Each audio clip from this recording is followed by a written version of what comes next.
Brought to you by Green and Phillips Injury Lawyers, covering news from your neighborhood and around the world. News 5 Now starts right now. Hello, everybody. Welcome in. I'm Catherine Brook. I'm filling in for Devin Walsh today. Newly signed act gives boaters more freedom and less restrictions in Florida.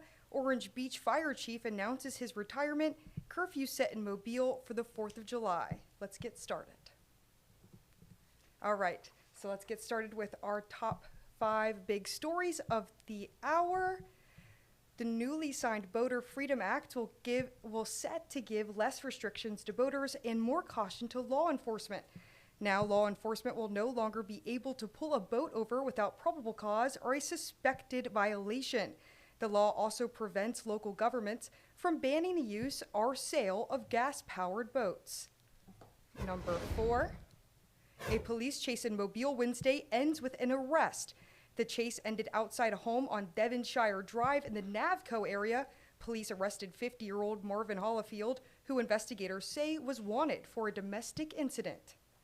And number 3, the Orange Beach Police chief announces he is retiring in September. Steve Brown has led the department since June 2020 after being appointed to replace former Chief Joe Fierro.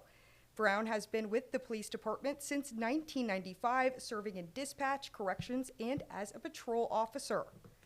Number 2, a 19-year-old arrested after attempting to rob 3 people during a drug deal. Santa Rosa County deputies arrested Noah Hoffman for the crime. Officials say 2 adults and a child arrived at a home on Kearney Court, to buy drugs. Shots were fired in the street during the attempted robbery, but no one was injured. Charges are pending against Hoffman. And finally, now with number 1, a reminder to parents from the Mobile Police Department. Officers will be strictly enforcing the youth curfew in the downtown entertainment district over the 4th of July weekend. Those under the age of 18 are not allowed in the district from 10 p.m. to 5 a.m. daily. And that's a look at our 5 stories today. And yes, again, welcome in.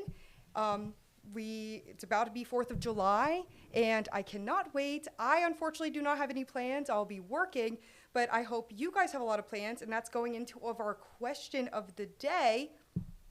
Our question of the day here.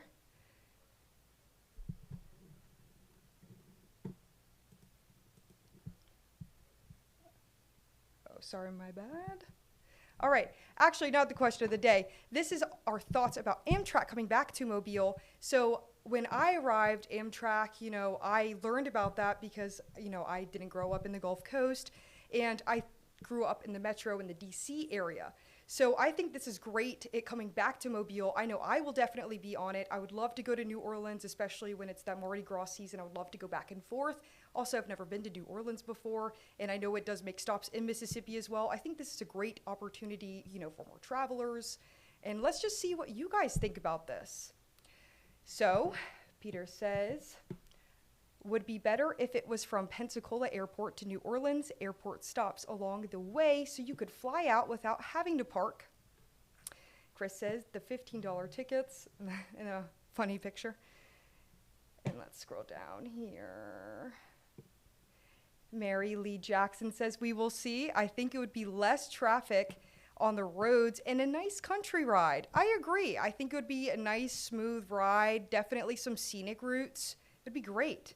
And we have already somebody who I've already got tickets for 2 trips. I need to get on my tickets. They're going to be all sold out by the time I do it.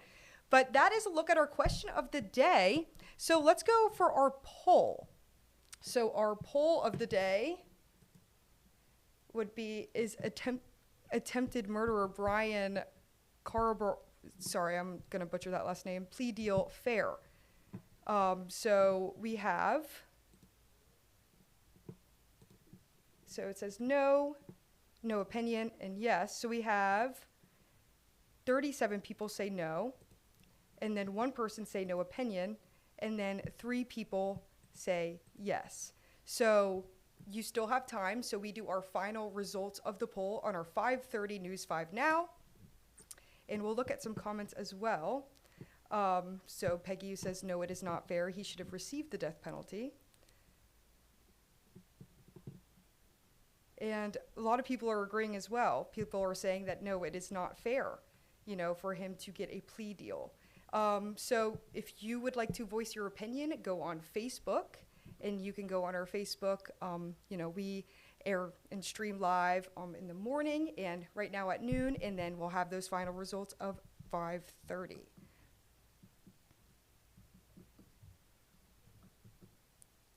And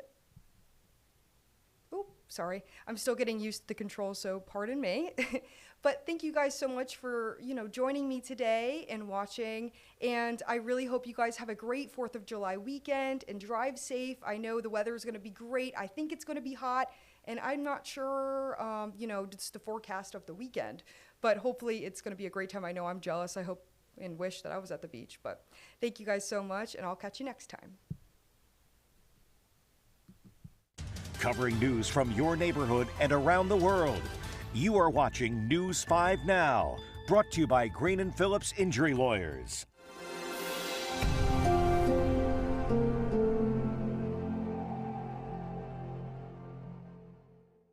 In the courtroom, the judge knows best, and this judge does too. If you've been hurt in a wreck, you need a law firm that knows the system and how it works. I'm attorney David Green. Call or come by anytime. You never need an appointment.